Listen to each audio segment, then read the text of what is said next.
Yes, Roma wines taste better because only Roma selects from the world's greatest wine reserves for your pleasure. And now, Roma Wines, R-O-M-A. Roma Wines present Suspense. Tonight, Roma Wines bring you Mr. Robert Mitchum in Death at Live Oak, a suspense play produced, edited, and directed for Roma Wines by William Spear. Suspense, radio's outstanding theater of thrills, is presented for your enjoyment by Roma Wines. That's R-O-M-A, Roma Wines. Those better-tasting California wines enjoyed by more Americans than any other wine. For friendly entertaining, for delightful dining. Yes, right now a glassful would be very pleasant, as Roma Wines bring you Robert Mitchum in a remarkable tale of suspense. Do you know what death is? It's a simple surgical process whereby a man's name is cut off from his body. If a man's name is dead, the man is dead. Even though his breathing may be normal, his pulse beat regular and strong. My name is dead. So I've become a ghost, a very much alive ghost with hemoglobin in my bloodstream and thoughts in my brain. And yet, as a ghost, I am accused of a crime which I swear to you I did not commit. Going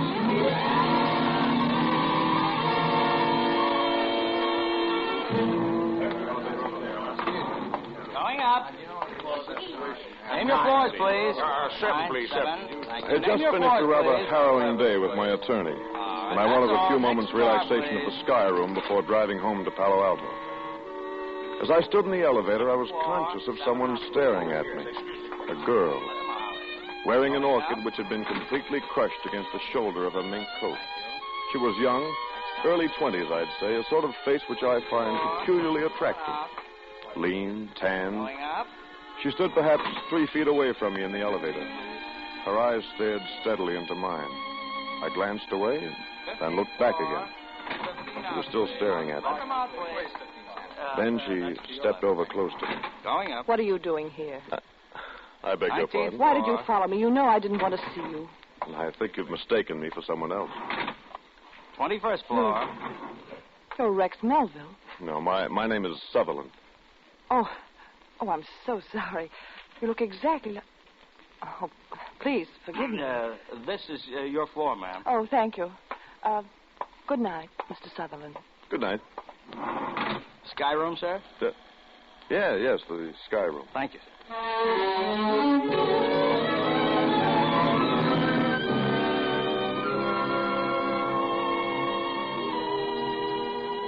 I'm a flyer, and I like to look down on the lights of cities from high places. Usually it makes me feel important and warm inside, but not on this night. I found myself looking down, computing how many miles an hour a human body would be falling by the time it hit the sidewalk. Then I noticed, leaning over the parapet a few feet away from me, the girl from the elevator. Good evening. Good evening. It looks as if I am following you. It doesn't seem possible. What, the resemblance? Yes, it's almost perfect. You're a little taller, I think. No, my chin comes just below his shoulder, too. You're exactly the same height as Rex. And who is Rex? A friend. You told me your name on the elevator. I've forgotten it. David Sutherland. I'm Diana Blake. Miss Blake? Yes. Oh, would you care for something to eat, Miss Blake? Yes, I would.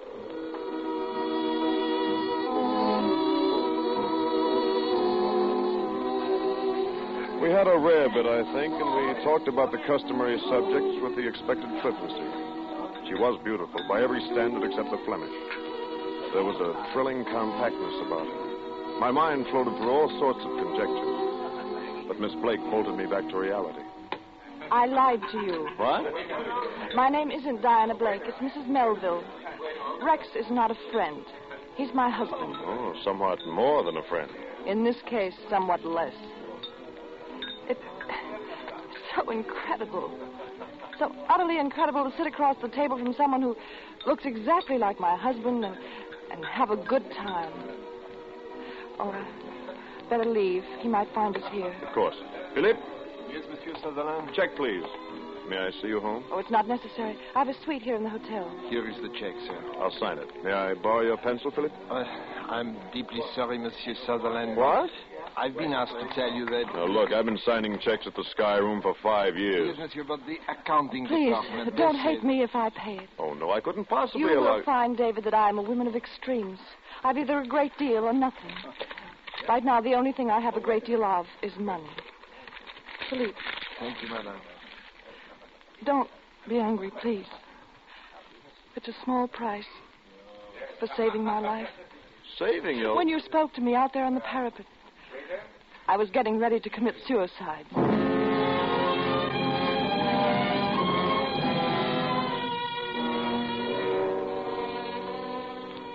I saw her to the door of her hotel suite, kissed her, mentally, and bade her a formal good night. It's been pleasant meeting you, Mrs. Melville, etc. But inside, I knew what had happened to me. And by 4 in the morning, I knew I'd have to do something about it.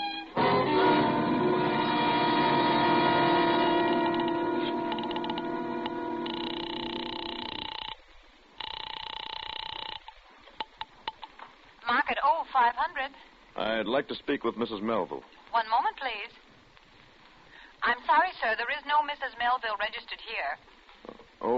Operator, how about a Miss Blake? Diana Blake? I'm ringing Miss Blake's apartment. Thank you.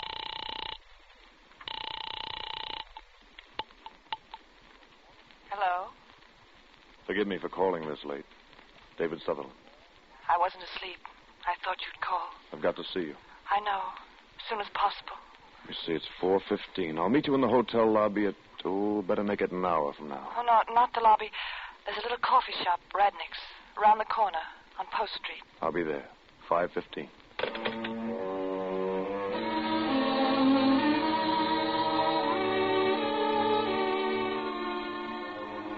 It was just growing light as I drove up the bay shore. Practically no traffic. I got to Radnick's in about, 40 minutes. She was there waiting for me. We ordered coffee. Anything else? Eggs, toast? No, I'm not hungry. Do you know what I want to talk with you about? I think I know. There are a few things we have to get clear. Are you married? Yes. The hotel has you registered as Miss Blake. I've been separated from Rex for 3 years. I met him in Buenos Aires. We were married. Didn't work, so I left him. No divorce? I hate scandal. Nobody knew I'd been married. It was foolish, but I came back here and became Diana Blake again. And he dropped out of your life? Until last week. Just showed up out of nowhere. Seems he suddenly needs money, and a wealthy wife's a handy thing to have. Can't you buy him off? It doesn't stop there. He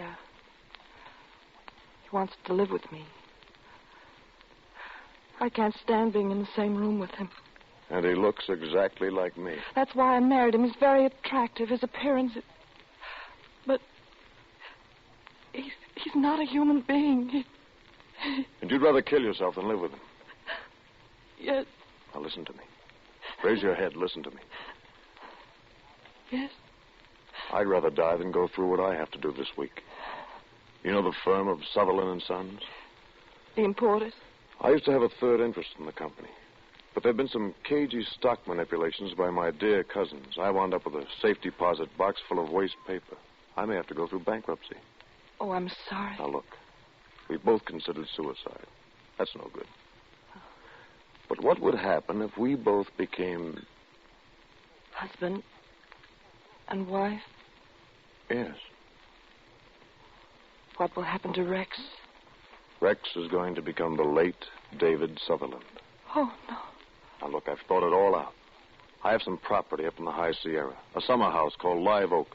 The only way to get there is by air. The place has been advertised for sale. Now, suppose you told Rex you were interested in buying Live Oak. Could you ask him to fly up with me in my plane? Well, he likes to fly, but he might be suspicious. You can make it sound logical. Tell him you want to try to make a go of your marriage. Live Oak seems to be an ideal place for a second honeymoon. Yes, I'll try. Does he have any friends in San Francisco? None that I know of. He's lived in Argentina for years. Oh, one thing, his voice. It's a little higher pitched than yours, and he speaks more precisely. I can get by. What accounts does he have here? Bank accounts? Doesn't have any. Using traveler's checks and the money I've had to give him. Will he stay with you tonight? If I let him. Good. That'll give me a chance to go through his hotel room. Where's he staying? The Park Row. Room? I don't... Oh, yes, 518. 518.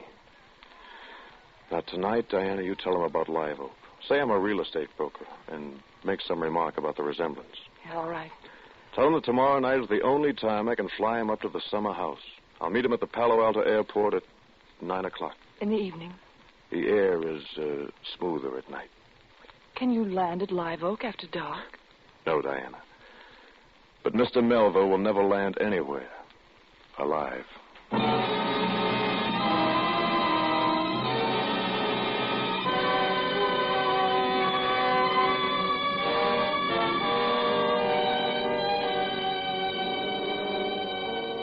Suspense, Roma Wines are bringing you Robert Mitchum in Death at Live Oak.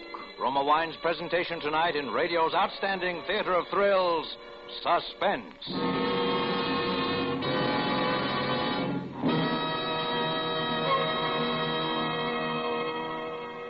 Between the acts of Suspense, this is Truman Bradley for Roma Wines.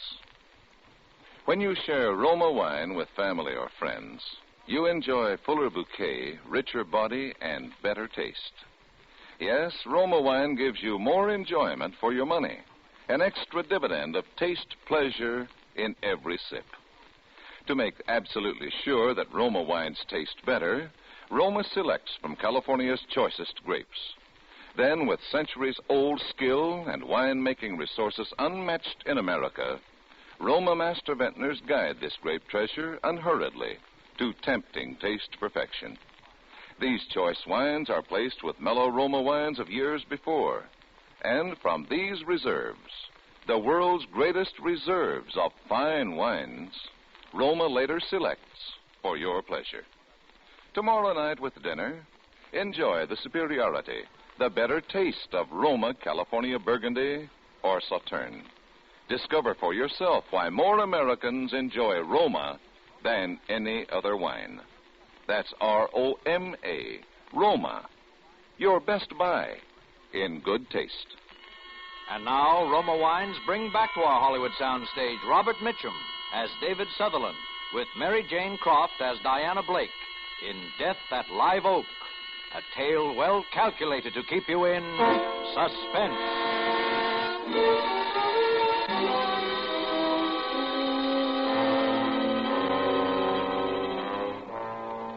I left Diana and went directly out to the airport. I loosened the screws around the cowling of the instrument panel of my airplane. Then I took my parachute home and soaked it thoroughly in a wash tub full of black dye. The shrouds and the silk came out dull black, just right. As it began to grow dark, I felt a tremendous desire to be with Diana, at least to talk with her. I realized how much she was coming to mean to me, but I stifled my urge to call her. If I could be apart from Diana this one night, I could be with her the rest of my life. I drove back into San Francisco to the Park Row Hotel.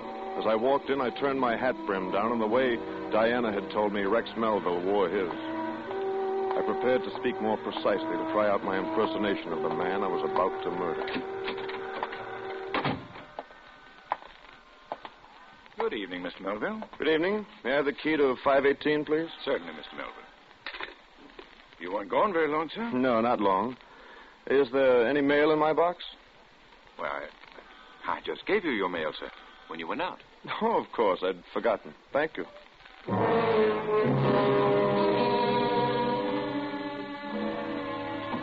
I went on up and unlocked the door to Rex Melville's room. Empty. And in a rather slovenly state of disorder. I made it a point to touch everything in the room, the light switches, the water faucets, the drawer handles. I wanted to leave plenty of my fingerprints in case I should need to prove later on that I, the future Rex Melville, had occupied this room. And I left. But I didn't go back to Palo Alto. I just walked the streets of San Francisco until dawn.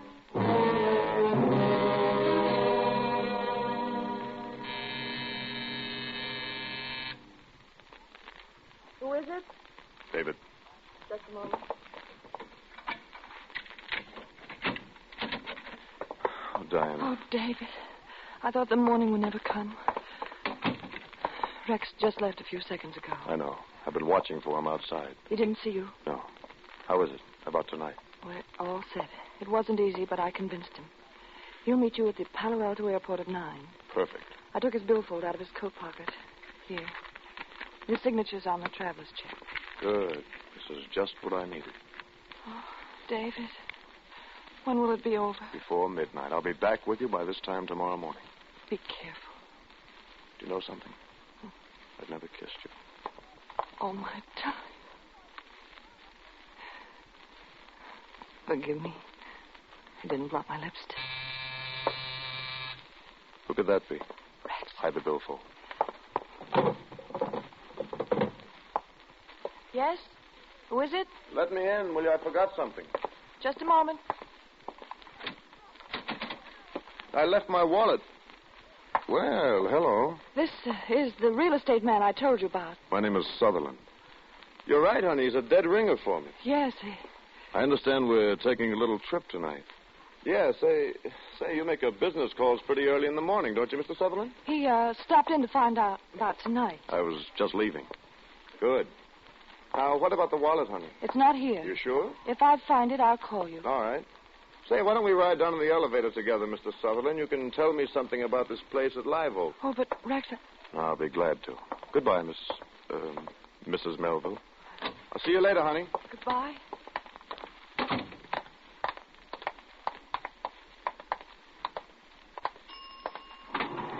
Down car. Go right ahead, Mr. Sutherland. No, after you. All the way down? Yes, the lobby, please. Hey, I hope you're a good pilot, Sutherland. I've been flying 10 years. What kind of plane do you have? Metal monoplane, a high wing. It seats 2 people side by side. Say. What's the matter? Hey, you fellas twins? No. I thought for a minute I was seeing double. Have to go see an eye doctor or something. No, we're not twins. You sure do look alike, though. Glad I don't have to see an eye doctor. Oh, here's the main floor. Watch your step, please.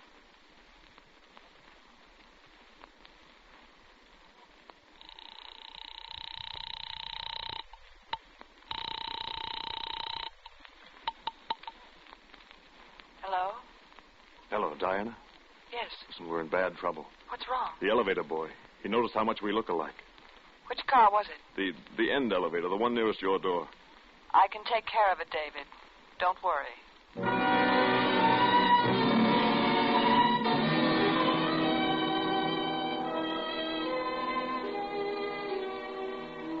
It was a ghastly day of waiting. I wired the Ambassador Hotel in Los Angeles to reserve a room in the name of David Sutherland. I remarked casually to one of my neighbors that I was flying down to Los Angeles in the evening. Promptly at 9 o'clock, I drove to the airfield. It was dark and deserted. I dumped my black parachute in the pilot's seat and waited. 9:15, no Melville. 9:30, still no sign of him. About 20 minutes of 10, I saw some headlights turn down the dirt road that leads to the hangar line.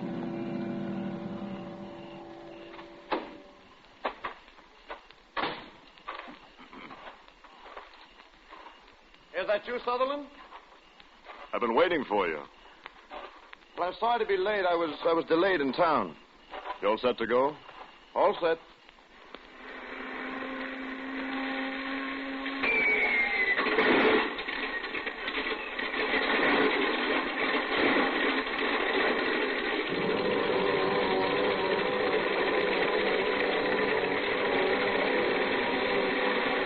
No one saw him get into the plane. The airport isn't normally equipped for night operation. I didn't waste much time warming up the engine. This would be the last takeoff for my ship, so it didn't make much difference. I gave a full throttle roar down the asphalt runway and banked sharply out over the bay.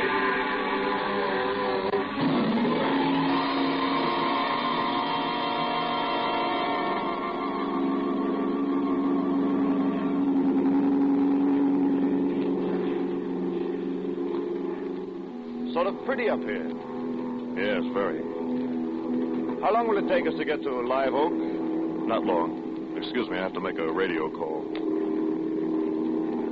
NC 35013 calling San Francisco radio. I wish to file a flight plan. Over. NC 35013. This is San Francisco Radio. Go ahead with flight plan. This is NC 35013 over Mountain View at 1500. Pilot Sutherland, airspeed 145, fuel supply 3 hours. CFR, destination Los Angeles Municipal. Los Angeles? Shut up. ETA in Los Angeles 2345, over. Roger, 013. We'll file. San Francisco Radio out. But why are we going all the way to Los Angeles? You're taking a longer trip than that, Mr. Melville.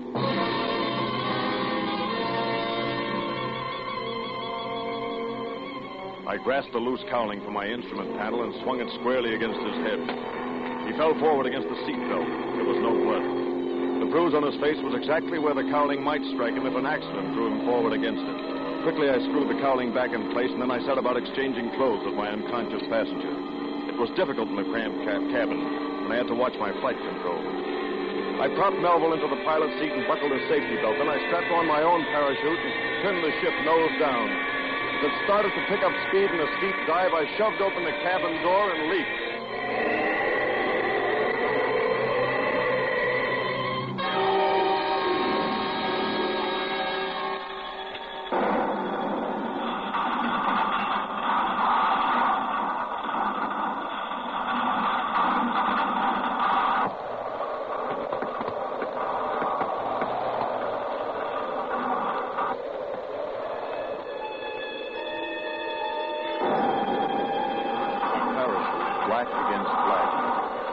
Quietly into the meadow a few hundred yards from my burning ship. The wreckage was complete. I pulled in the chute, wadded it up, and tossed it onto my funeral pyre. Sleep well, Mr. David Sutherland.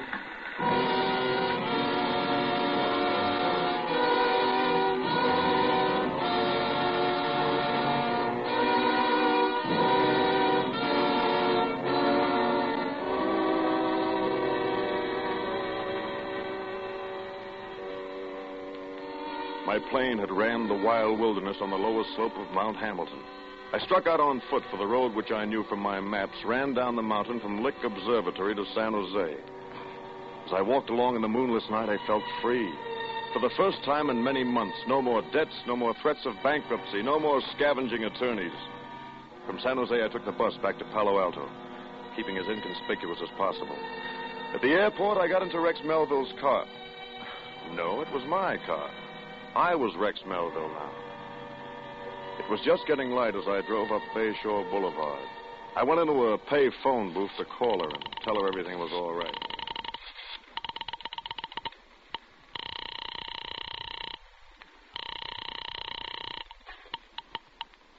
Market 0500. Miss Blake's apartment, please. Miss Blake? Diana Blake. One moment, sir. I'm ringing Miss Blake's apartment. Hello? Hello?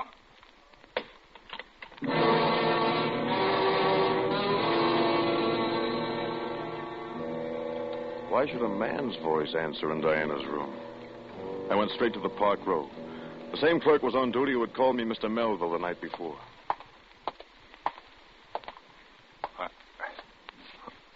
Good morning, sir. Good morning.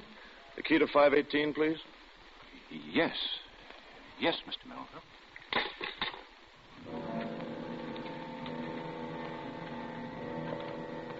Why should he stare at me that way?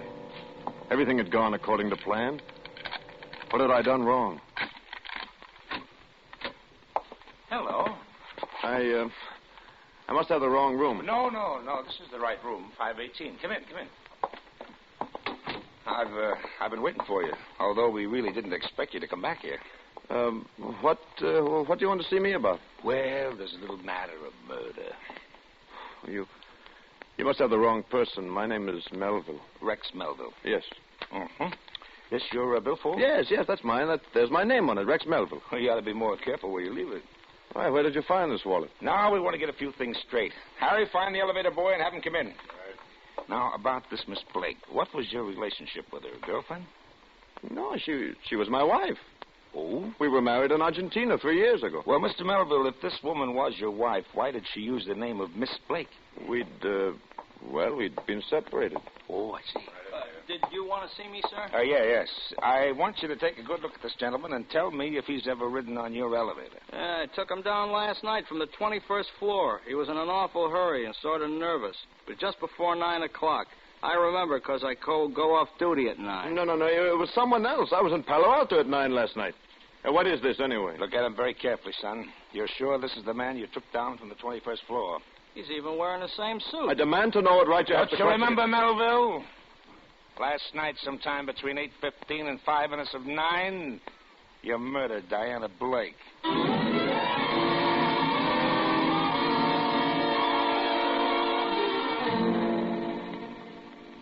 I don't remember the next hour at all.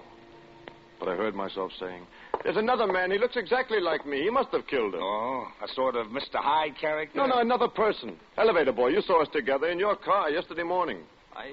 I don't remember. Now, think. You asked if we were twins, and you said something about going to an eye doctor, remember?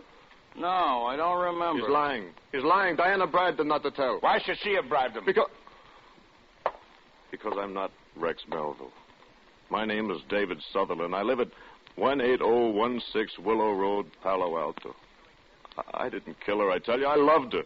David Sutherland was killed last night in an airplane crash on Mount Hamilton. No, it was Melville who died. Sutherland radioed a flight plan at 9:55 for Los Angeles. He had a reservation at the Los Angeles hotel for last night. He never got there. I'm Sutherland. I jumped in a black parachute. Melville, the murderer, he's the one who died. Why are your fingerprints on every doorknob and every water faucet of Rex Melville's room in the hotel here? I didn't kill Diana Blake. I loved her. You've been separated from her for 3 years. You're the murderer. I'm a murderer, yes. I killed Rex Melville.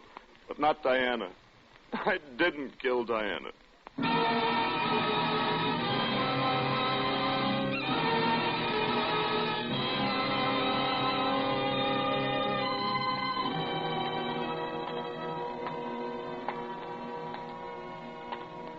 So, there it is.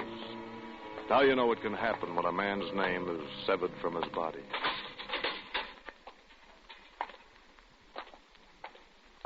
And in a few more moments, I shall know what happens when a man's body is severed from his soul.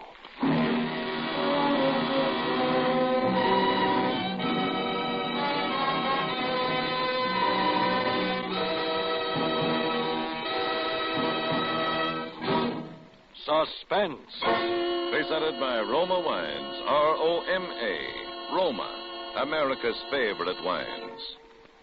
Before we hear again from Robert Mitchum, star of tonight's suspense play, this is Truman Bradley, inviting you to enjoy the important difference, the extra dividend of pleasure you find in all Roma wines. In fuller bouquet, richer body, and better taste.